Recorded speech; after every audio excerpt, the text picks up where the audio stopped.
Hi, this is Russ Vandeventer, aka the Alarm Professor, and today we're going to have a four-part series about alarm monitoring. Part one is the evolution of alarm monitoring. I got into the business in 1969. At that point in time, there was virtually no monitoring in residential applications, and all the monitoring was really heavy commercial with direct wires or McCulloch circuits or other type of dedicated phone technology to monitor the alarms. In the mid to late 70s, they started to use tiny tape recorders, and they would hook those to the phone line, and when the alarm tripped, it would start the tape recorder. The tape, they put little pieces of splicer tape on it, would actually pulse dial a number and give a recorded message. It didn't know whether it was getting through. It would just say there's an alarm at Joe's house, and you might have it call one or two people, and it was kind of a continuous tape, so it would go through till it got to the beginning of the tape and then start again.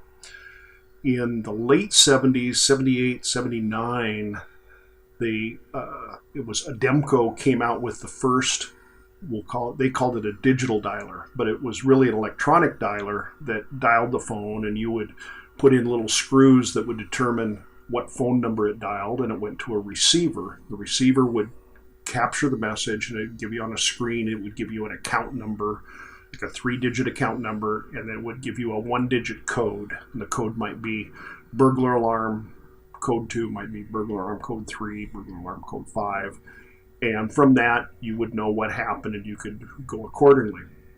As time went on, they integrated the alarm controls more and more with the dialer, so we got more and more information. At that point, we were good friends with the police department, but there wasn't a lot of alarm response. In the 80s, a man by the name of Peter Koland made an agreement with the Brinks Armored Car Company, and they started Brinks Security. Brinks Security changed the face of monitoring altogether because they started putting in alarm systems below cost and charging $25, $29 a month for monitoring above the going rate for monitoring, but subsidizing the installations. And this, from the alarm company perspective, we thought it was the end for the small alarm company because as businessmen, we couldn't afford to wait 18 months to make a profit on an account. We needed our profit by Friday. But the result was dramatically different. What happened was the whole growth of alarm systems in residential applications just blossomed.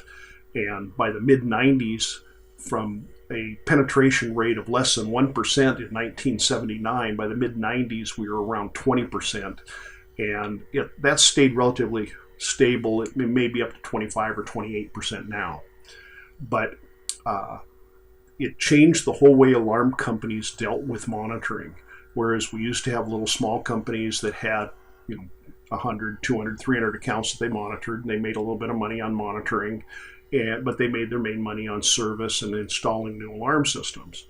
The big companies came in and they bought out all the little companies, and all of a sudden they became marketing companies that were selling monitoring. And the monitoring rates went from 25 to 29 to 30 to 40, and even today there's some that are charging $60 a month, and they're starting to add even more because they want to add services like locking and unlocking cameras and things like that onto it. So it's really changed the dynamics.